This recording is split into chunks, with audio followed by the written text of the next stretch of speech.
Eastern magic അവനിലേക്ക് സ്വാഗതം. നമ്മൾ പലതരം വിഭവങ്ങൾ തയ്യാറാക്കുമ്പോൾ വിഭവസമൃദ്ധമായ സദ്യ ആണെങ്കിൽ അത് കഴിഞ്ഞിട്ടൊരു മധുരം കഴിക്കും. അത് പായസമാണ്, കൂടുതലായിട്ടും വ്യത്യസ്തമായ പായസം, പലതരം പായസങ്ങൾ. പിന്നെ അല്ലാണ്ടൊരു ഡിന്നറാണെങ്കിൽ അല്ലെങ്കിൽ ലഞ്ച്, ഇപ്പോൾ പുലാവ്, ഫ്രൈഡ് റൈസ്, ചിക്കൻ അങ്ങനെയൊക്കെ ഉള്ള ഒരു, അല്ലെങ്കിൽ വെജിറ്റേറിയൻ ആയിട്ടുള്ള ഇപ്പോൾ പുലാവും മഞ്ചൂരിയൻ അങ്ങനെയൊക്കെ എന്തെങ്കിലും കാര്യങ്ങൾ ചെയ്യുകയാണെങ്കിൽ, എന്നാലും നമ്മൾ അവസാനം ഡെസേർട്ട് എന്ന് പറഞ്ഞിട്ടൊരു കാര്യം കൊടുക്കും. അത് ഐസ്ക്രീം ആകാം, പുഡിങ്സ് ആകാം, എന്തും ആകാം. അതുകൊണ്ട് തന്നെ ഇപ്പോൾ മലയാളിയുടെ ഭക്ഷണശീലങ്ങളുടെ കൂട്ടത്തിൽ ഈ ഒരു ഡെസേർട്ട് എന്ന് പറയുന്ന ഒരു സംഭവം, അതായത് ഒരു പുഡിങ് അല്ലെങ്കിൽ ഒരു ഐസ്ക്രീം അല്ലെങ്കിൽ ഒരു പായസം, എന്തെങ്കിലും മധുരം, ഇത് കഴിക്കുക എന്നുള്ളത് ഏറ്റവും പ്രധാനപ്പെട്ട ഒരു കാര്യമായി കഴിഞ്ഞു. ഇനി ഇതൊന്നും ഇല്ലെങ്കിൽ ഒരു പഴമെങ്കിലും വേണം, ഒരു ചെറു പഴമെങ്കിലും വേണം.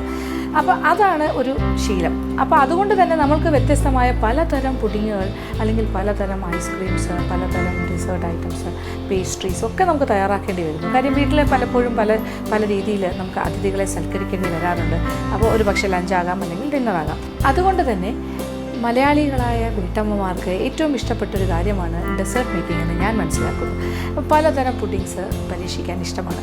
അതുകൊണ്ട് മാജിക് അവനിലൂടെ നമ്മളിന്ന് ആദ്യം ഒരു വ്യത്യസ്തമായ എന്നാൽ ഉണ്ടാക്കാൻ എളുപ്പമായിട്ടുള്ള ഒരു പുഡിങ്ങാണ് തയ്യാറാക്കാൻ പോകുന്നത്. ഇതൊരു എന്താ പറയണ്ടേ, വൈറ്റ് ചോക്ലേറ്റ് പുഡിങ്ങാണ്. അപ്പോൾ നമ്മളുടെ ഈ വൈറ്റ് ചോക്ലേറ്റ് പുഡിങ് വളരെ പ്ലെയിനായിട്ടല്ല നമ്മൾ കഴിക്കുന്നത്. അതിൻ്റെ കൂടെ ഒരു വളരെ റിച്ച് ആയിട്ടുള്ളൊരു സോസും കൂടി നമ്മൾ തയ്യാറാക്കാൻ പോവുകയാണ്. അപ്പോൾ അതൊരു കാരമൽ സോസ്. അപ്പോൾ ഒരു കാരമൽ സോസോടുകൂടി വൈറ്റ് ചോക്ലേറ്റ് പുഡിങ്, ഇത് എങ്ങനെയാണ് തയ്യാറാക്കുന്നത് നോക്കാം. ഇതിന് വേണ്ട ചേരുവകൾ എന്തൊക്കെയാണെന്ന് നോക്കാം.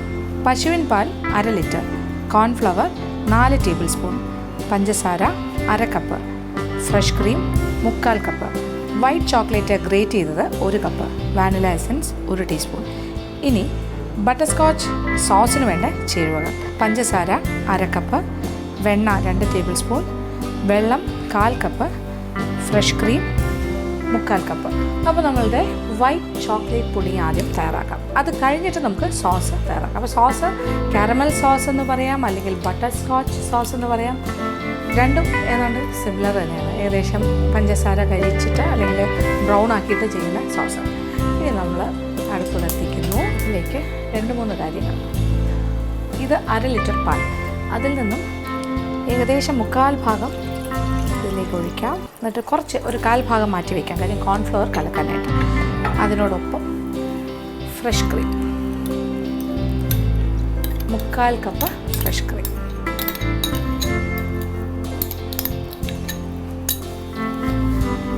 പിന്നെ 1/2 കപ്പ് പഞ്ചസാര 1/2 കപ്പ്. ഇത്രയും കാര്യങ്ങൾ ആദ്യം. ഇനി ഒരു 1/4 ഭാഗം പാൽ ഒഴിച്ചു കഴിഞ്ഞു. ഇനി 1/4 ഭാഗം ബാക്കിയുണ്ട്. ഇത് തണുത്ത പാൽ, സാധാരണ കാച്ചാത്ത പാലാണ്. ഇത് ഒരു 4 വലിയ സ്പൂൺ കോൺഫ്ലവർ. ഈ 4 വലിയ സ്പൂൺ കോൺഫ്ലവറിലേക്ക് ഞാൻ അളന്ന് വെച്ചിരിക്കുകയാണ്.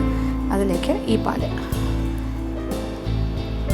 ഇപ്പോൾ 1/4 ഭാഗം പാല് നമ്മൾ മാറ്റി വെച്ചിരുന്നല്ലോ, ഒഴിച്ചിട്ട് നന്നായിട്ടൊന്ന് ഇളക്കണം. അതായത് കോൺഫ്ലവർ ഒന്ന് നന്നായിട്ട് ഈ പാലിലൊന്ന് യോജിപ്പിച്ചെടുക്കുക.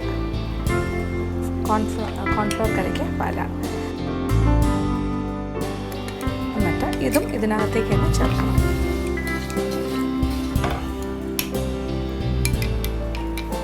അപ്പോൾ ഈ പാല്, കോൺഫ്ലവർ കലക്കിയ പാലും കൂടി ഇതിലേക്ക് ചേർക്കണം. അപ്പോൾ പാല് തിളയ്ക്കുന്നവരെ ഒന്നും വെയിറ്റ് ചെയ്യേണ്ട ആവശ്യമില്ല. ഇതെല്ലാം കൂടി ഒന്നിച്ച് യോജിപ്പിച്ച് അടുപ്പിൽ കയറ്റിയാലും മതിയാകും. ഇനി തീ ഒരൽപ്പം കൂട്ടി കൊടുക്കുക. അപ്പോൾ ഞാൻ ചെറിയ തീ ഇട്ടിരിക്കുമായിരുന്നു. അപ്പോൾ ഇതിപ്പോൾ എന്താ ചെയ്തത്, 1/2 ലിറ്റർ പാല്, അതിനകത്തേക്ക് 4 ടേബിൾ സ്പൂൺ കോൺഫ്ലവർ ഹീറ്റ് നിറച്ച് കുമിച്ചെടുത്തതും കൂടി ചേർത്തിട്ടുണ്ട്. പിന്നെ 1/2 കപ്പ് പഞ്ചസാര ചേർത്തു, 1/4 cup fresh cream, whipping cream അല്ല, ഫ്രഷ് ക്രീം. അപ്പോൾ എല്ലാം കൂടി ഒരേ സമയം തന്നെ അടുപ്പിലേക്ക് നമ്മൾ അടുപ്പിൽ വെച്ച് ഇളക്കിക്കൊണ്ടിരിക്കുകയാണ്. അപ്പോൾ സാധാരണ നമ്മളിങ്ങനെ എന്താ പറയുക, എന്തെങ്കിലും ഒരു പുഡിങ്ങോ എന്തെങ്കിലും കാര്യങ്ങൾ തിക്കാക്കണം എന്നുണ്ടെങ്കിൽ കോൺഫ്ലവർ ഏറ്റവും അവസാനമാണ് ചേർക്കുന്നത്. പാലെല്ലാം ഇങ്ങനെ കാച്ചി നല്ല ചൂടായി കിടക്കുന്ന ബോയിലിംഗ് മിൽക്കിലേക്ക് ഒഴിച്ചിട്ട് കൈയെടുക്കാണ്ട് ഇളക്കുക. അതിൻ്റെ ഒന്നും ആവശ്യമില്ല. ഇത് തണുത്ത പാലിൽ തന്നെ ഇതെല്ലാം കൂടി യോജിപ്പിച്ച് ഒന്നിച്ച് അടുപ്പിലേക്ക് വെച്ചിട്ട് ഇങ്ങനെ ഇളക്കി ചൂടാക്കി ഇത് കുറുക്കിയെടുക്കണം. അപ്പോൾ ഇത് വരും. തിളയ്ക്കുന്നതോടൊപ്പം തന്നെ ഇത് കുറുകി തുടങ്ങും. കോൺഫ്ലവറും പാലും പഞ്ചസാരയും കുറുകി ഇങ്ങനെ നല്ല ഒരു എന്താ പറയുക, കുഴമ്പ് പാകത്തിലേക്ക് മാറും. അതാണ് നമ്മുടെ പാത്രത്തിൽ നിന്നും ഇങ്ങനെ വിട്ട് വരുന്ന രീതിയിലുള്ള പാകം. പെട്ടെന്ന് തന്നെ ആകും. കൈയെടുക്കാണ്ട് ഇളക്കിക്കൊണ്ടിരിക്കുക. ഒരു മീഡിയം ഫ്ലെയിം മീഡിയം ചൂടിലാണ് ചെയ്യേണ്ടത്. ഒരുപാട് ഫ്ലെയിം കൊടുക്കണ്ട, മീഡിയം, തീരെ ചെറിയ ഫ്ലെയിമും പാടില്ല, ഇടത്തരം തീയില്ല. അപ്പം ഞാൻ കൈയെടുക്കാണ്ട് ഇളക്കിക്കൊണ്ടിരിക്കാം. ഇതൊന്ന് കുറുകി വരട്ടെ. മൺപാത്രങ്ങൾ സോപ്പ് വെള്ളത്തിൽ കുതിർക്കാൻ വെക്കരുത്. മൃദുലമായ കുടങ്ങളും ചൈനീസ് പാത്രങ്ങളും സോപ്പ് വെള്ളം വലിച്ചെടുക്കും. പാത്രം കഴുകുന്ന ലായനിയും ചൂടുവെള്ളവും ഉപയോഗിച്ച് ഇത്തരത്തിലുള്ള പാത്രം കഴുകുന്നതാണ് ഏറ്റവും ഉത്തമം. നൈലോൺ പാഡ് ഉപയോഗിച്ച് അതിലെ അവശിഷ്ടങ്ങൾ നീക്കം ചെയ്യാം. സോപ്പ് ഉപയോഗിക്കുമ്പോൾ വഴുക്കാൻ സാധ്യതയുണ്ട്. സുരക്ഷിതമായി വേണം അത് കഴുകാൻ. എന്നിട്ട് ഉണങ്ങാൻ വെക്കുക. കണ്ടോ, ഇപ്പോൾ ടൈറ്റായി തുടങ്ങുമ്പോൾ ശരിക്കും കോൺഫ്ലവർ ഇതിൻ്റെ കൂടെ ചേർന്നിട്ട് നന്നായിട്ട് ഇത് പാല് നന്നായിട്ട് ചൂടായി തിളച്ച് വരുമ്പോൾ ഇതിങ്ങനെ കുറുകി തുടങ്ങും. അപ്പോൾ നമുക്ക് തോന്നും ഇത് കട്ട പിടിക്കാൻ പോകുന്നു, അവിടെ കട്ടയായിട്ട് വരുന്നോന്ന്. അങ്ങനെയല്ല, കൈയെടുക്കാണ്ട് ഇളക്കിക്കൊണ്ടിരിക്കുക. ആ ഒരേ ഒരു സർക്കുലർ മൂവ്മെൻറ്റ്, ഏത് ഭാഗത്തേക്കാണോ നിങ്ങൾ ടേൺ ചെയ്യുന്നത്, ഇങ്ങനെ കൈ ഇങ്ങനെ ഇളക്കിക്കൊണ്ടിരിക്കുന്നത് ആ ഭാഗത്തേക്ക് തന്നെ ഇളക്കിക്കൊണ്ടേയിരിക്കുക. അപ്പോൾ ഇത് ശരിക്കും നല്ല സ്മൂത്തായിട്ടുള്ളൊരു എന്താ പറയുക, പുഡിംഗ് ആയിട്ട് മാറും. ഞാൻ തീ ഓഫ് ചെയ്തു.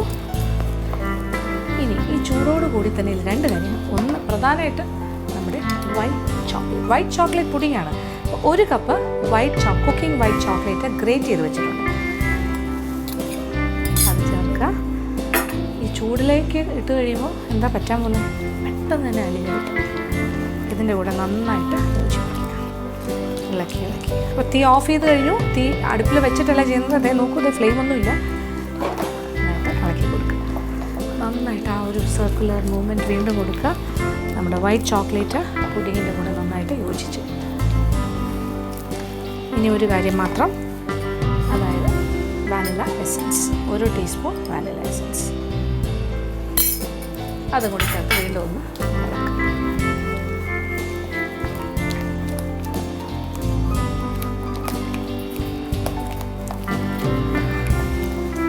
അങ്ങനെ നമ്മുടെ വൈറ്റ് ചോക്ലേറ്റ് പുഡിംഗ് ഇവിടെ റെഡി ആയി കഴിഞ്ഞു. 1/4 ഭാഗം റെഡി ആയി കഴിഞ്ഞു. ഇനി ഇത് സെറ്റ് ചെയ്യുന്ന ജോലി മാത്രമേ ഉള്ളൂ. അപ്പോൾ ഞാനൊരു ഒരു ബൗളിലേക്കാണ് ഇത് മാറ്റാൻ പോകുന്നത്. പ്രത്യേകിച്ചൊരു വലിയ ഷേപ്പൊന്നും ഉള്ള ഒരു മോൾഡല്ല, റൗണ്ട് ഷേപ്പ്. അപ്പോൾ ഈ ഷേപ്പിൽ തന്നെ ആയിരിക്കും ഞാനിപ്പോൾ തയ്യാറാക്കുന്ന പുഡിംഗ് തയ്യാറായി വരാൻ പോകുന്നത്. പിന്നെ നമ്മൾ ഏത് ബൗളിലാണോ ഉപയോഗിക്കുന്നത് അതിൽ ഇച്ചിരി ഒരു വെറ്റായിരുന്നാൽ നല്ല, ഇച്ചിരി നനവുണ്ടെങ്കിൽ നല്ലതാണ്. അപ്പം പെട്ടെന്നൊന്ന് വെള്ളത്തിലൊന്ന് കഴുകിയെടുക്കുക. എന്നിട്ട് തുടയ്ക്കേണ്ട ആവശ്യമില്ല. കുറച്ച് വെള്ളത്തിൻ്റെ തുള്ളികൾ അതിനകത്തിരിക്കുന്നതും നല്ലത് തന്നെ. കൂടുതൽ സംസാരിച്ച് നിൽക്കാണ്ട് പെട്ടെന്ന് തന്നെ ബൗളിലേക്ക് പുഡിങ്ങിൻ്റെ മിക്സ് മാറ്റണം.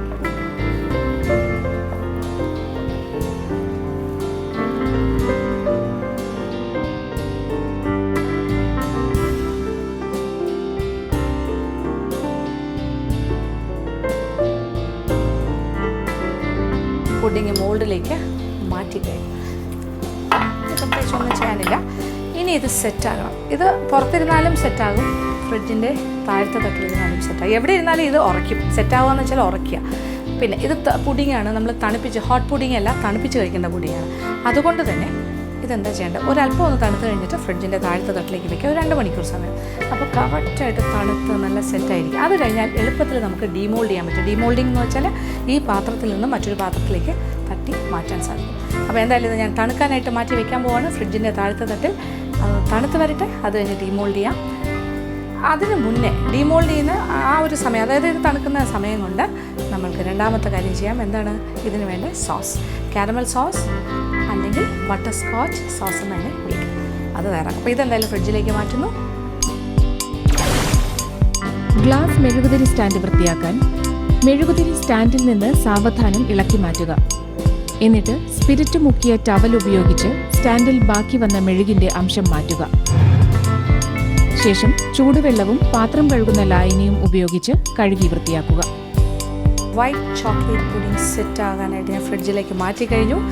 ഇനി ആ സമയം കൊണ്ട് നമുക്ക് സോസ് തയ്യാറാക്കാം. അപ്പോൾ butter scotch sauce, caramel sauce എന്ന് പറഞ്ഞാലും മതി. അടുപ്പ് കത്തിക്കുക. അതിലേക്ക് ചെറിയ തീയിൽ നമ്മളൊരു പാത്രം വെച്ചിട്ട്, ചൂട് കട്ടിയുള്ളൊരു പാത്രം, 1/2 കപ്പ് പഞ്ചസാര. ഈ 1/2 കപ്പ് പഞ്ചസാര മെൽറ്റായി, അതായത് ഉരുക്കി ഒരു ബ്രൗൺ കളറായിട്ട് മാറണം. ഒരുപാട് ഡാർക്ക് ബ്രൗൺ അല്ല, ഒരു ലൈറ്റ് ഗോൾഡൻ ബ്രൗൺ കളറായിട്ട് മാറണം. അപ്പോൾ നമ്മുടെ പഞ്ചസാരയുടെ കളറെല്ലാം ചെറുതായിട്ട് മാറി തുടങ്ങിയിട്ടുണ്ട്.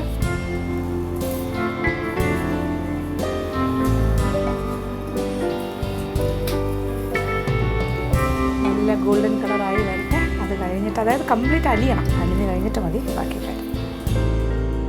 നോക്കൂ, നല്ല തേനിൻ്റെ കളറായല്ലേ.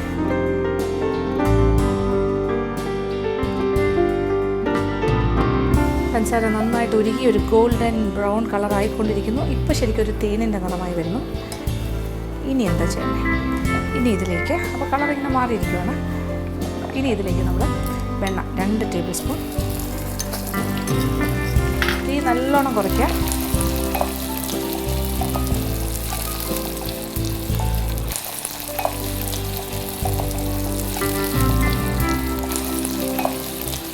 ഇതാണ് ശരിക്കും ഒരു ബട്ടർ സ്കോച്ചിൻ്റെ മണം.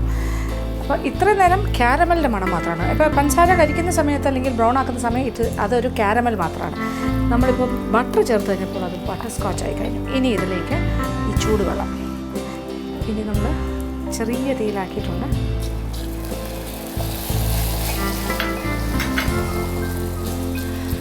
കാൽ കപ്പ് ചൂടുവെള്ളം ഒഴിച്ചു. ഇപ്പോൾ കുറച്ച് വാട്ടറി ആയിട്ടിരിക്കുകയാണ്, വെള്ളം പോലെ ഇരിക്കുകയാണ്. അത് പോരാ, കുറച്ചുകൂടി ഒന്ന് കുറുകണം.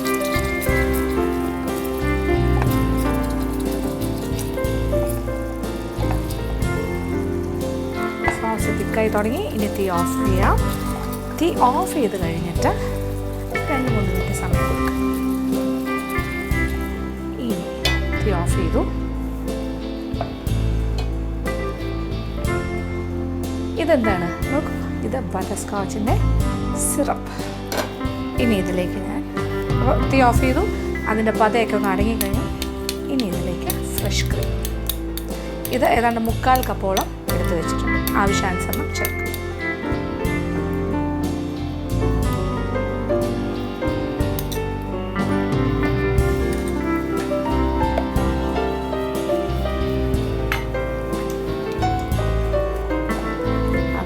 ബട്ടർ സ്കോച്ച് സോസ് ഇവിടെ റെഡി ആയിക്കൊണ്ടിരിക്കണം. നല്ല എന്താ പറയുക, റിച്ച് ആയിട്ടുള്ളൊരു സോസ്. 3/4 കപ്പ് ക്രീം ഞാൻ ചേർക്കാൻ പോകും. റിച്ച്നെസ് കുറച്ചുകൂടി വരട്ടെ, നന്നായിട്ട് വരട്ടെ.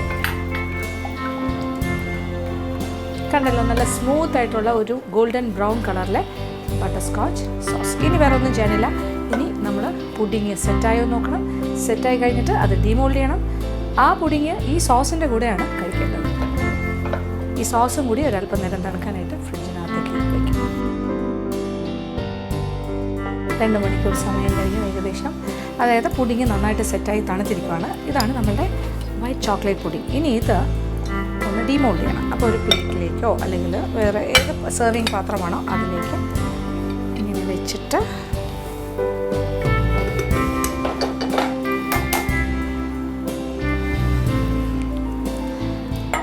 പുഡിങ് ഡീമോൾഡ് ചെയ്ത് കഴിഞ്ഞു.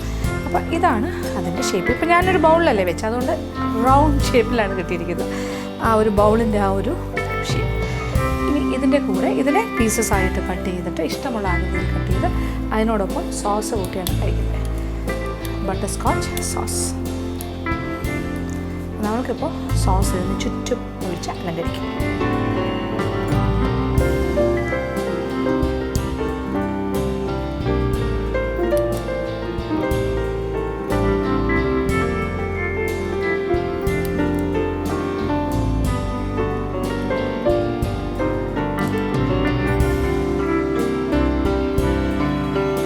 ഇതൊരു ഭംഗിക്ക് വേണ്ടിയിട്ട് ഞാനിങ്ങനെ അലങ്കരിച്ച് കാണിച്ചു എന്നേ ഉള്ളൂ. ഇത് ഇഷ്ടമുള്ള ആകൃതിയിൽ നമുക്ക് കട്ട് ചെയ്യാനും സാധിക്കും.